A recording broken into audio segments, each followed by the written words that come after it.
So how has your role changed with the new scheme that you guys are in? I'm definitely more involved in the coverage, but as far as the pass rush, that's still my main priority. But we just have a more multiple front. How much more involved in coverage than before? Well, right now, not that much because we're in nickel, but in our base stuff, I'll be a lot more, pass coverage. But when you're reading the schemes and stuff like that, do you kind of like the fact you could be more involved, and do you think that kind of helps you when you look into the next level?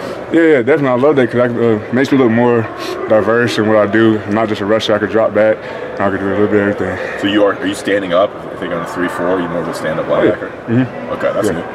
I'll stand up when I'm in the 4-eye, anything. Okay. Yeah. How's Jay Bateman different? What do you like about him? What have you noticed about how he coaches? What stands out about his coaching? He's just very enthusiastic. Make sure we're doing everything right all the time.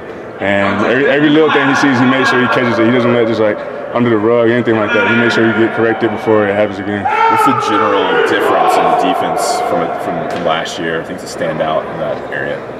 Just more energy, really. Everybody ready for the new role. They're ready for what we're about to do here, and they're just excited for it. So how often will you have a hand on the ground? What situations will you have a hand on the ground? When I know it's run, and I'm in that 4-eye, I'm putting my hand on the ground because I ain't trying to take a double team on standing up. So, yeah. In these first few practices, who has kind of stood out to you? Maybe a new guy or somebody who's improved a lot, offensively or defensively? Well, defensively, definitely Chris, because he didn't get a lot of reps that year or last year. Chris Collins. Yeah, Chris Collins. But he's definitely stepping up to the plate because right now I'm more rushing the passer. He's definitely more in the coverage scheme. He's never done that before, and he's handling it really well. On offense, definitely Charlie Heck. Me and him, we always go at it like one-on-ones, just me and him. Make sure we give each other the best we could do, and he out there leading the offense on their side, make sure that they're doing everything straight. Now, does the communication in this defense come more from the back end, or where is it coming from? Everywhere.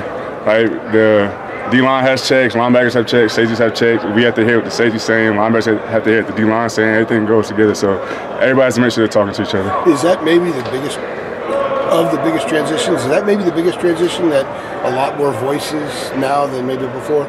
Yeah, it probably is, but at the same time, it's better for us. You want everybody to be able to talk to each other and know what's going on everywhere, not just their position. They got to know what the guy next to them is doing to help them out. Seeing that was an issue before, especially early 2 seasons ago when they changed some of the communication schemes. You think that's better because it keeps everybody more on the same page? Yes, sir.